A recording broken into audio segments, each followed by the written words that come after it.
gereja sebelumnya memang dikatakan adalah Portugis Batankar. Peralihan gereja Portugis ke GPIB itu tahun 1957.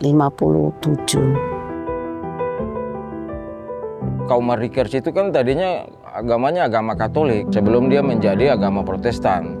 Nah, setelah tahun 1661 itu ada sebuah perjanjian sehingga perlahan-lahan Belanda mulai mengurangi salah satu program perbudakannya itu, sehingga banyak sekali pada saat itu yang dikasih kesempatan untuk merdeka, asal dengan satu catatan bahwa dia dikasih kemerdekaan setelah dia beralih keyakinan saat itu dari Portugis ke Protestan. Kita bisa pastikan bahwa di tempat ini ada 2 kursi gubernur jenderal, satu berbentuk kursi box panjang itu, yang kedua ya berbentuk kursi Cina ini. Mungkin yang agak muda mungkin justru bangku gubernur jenderal yang itu bangku abad 18 sebenarnya. Dibilang bentuknya kursi Cina, cuman dia punya reliefnya ini sudah kombinasi Cina sama Eropa. Jadi ada malaikat-malaikat kecilnya, lalu ada kaki kuku macannya ya. Kursi yang kemarin dipinjam sama Museum Singapura, yaitu kursi gubernur jenderal yang berbentuk kursi Cina. Ini kursi abad 18. Dia terbuat dari kayu eboni atau kayu hitam. Lalu ornamennya itu ada ornamen malaikat sambil membuka Bible. Juga ada seperti bunga lelia. Alkitab itu yang ada di kursi itu kan dipakai oleh pejabat-pejabat gereja yang sekaligus juga mereka juga adalah pejabat negara. Sehingga keputusan-keputusan yang harus mereka putuskan di dalam musyawarah mereka harus berdasarkan kitab yang kita pakai, yaitu Alkitab. Kebanyakan kursi-kursi yang ada atau yang dihadirkan era zaman itu kebanyakan dari India. Tetapi tidak tutup kemungkinan bahwa ada juga pengrajin-pengrajin lokal yang punya andil di ornamen-ornamen ini. Ciri khas dari India itu biasanya kursinya atau ada ulir-ulir.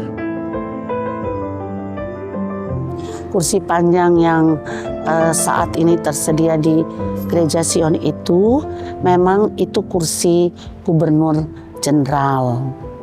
Ya, jadi kursi itu memang hanya dipakai oleh keluarga gubernur jenderal.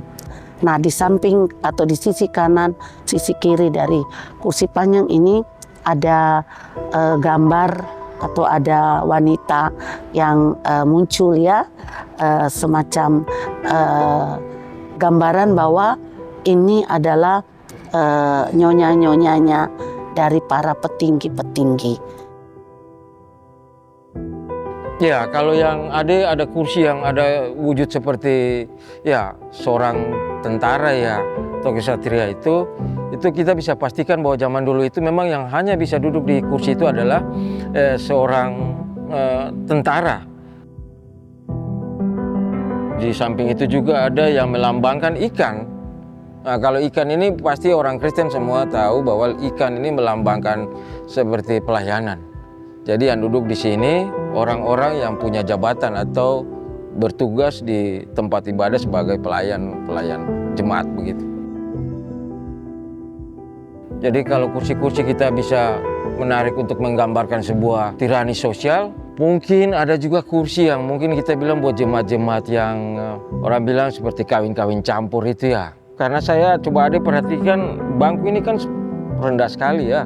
Ya ini mungkin ini melambangkan yang bisa duduk di sini mungkin orang-orang yang di bawah statusnya itu, yang orang-orang yang tadi Mardikers atau orang-orang Mestisio itu.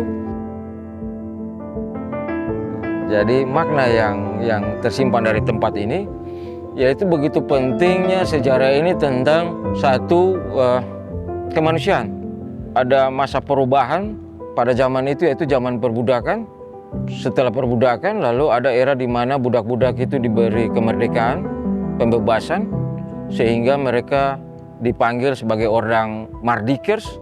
Makna yang paling penting, yaitu perkembangan titik muasal perkembangan penyebaran agama Protestan atau aliran reformis itu mula-mula terjadi di tempat ini.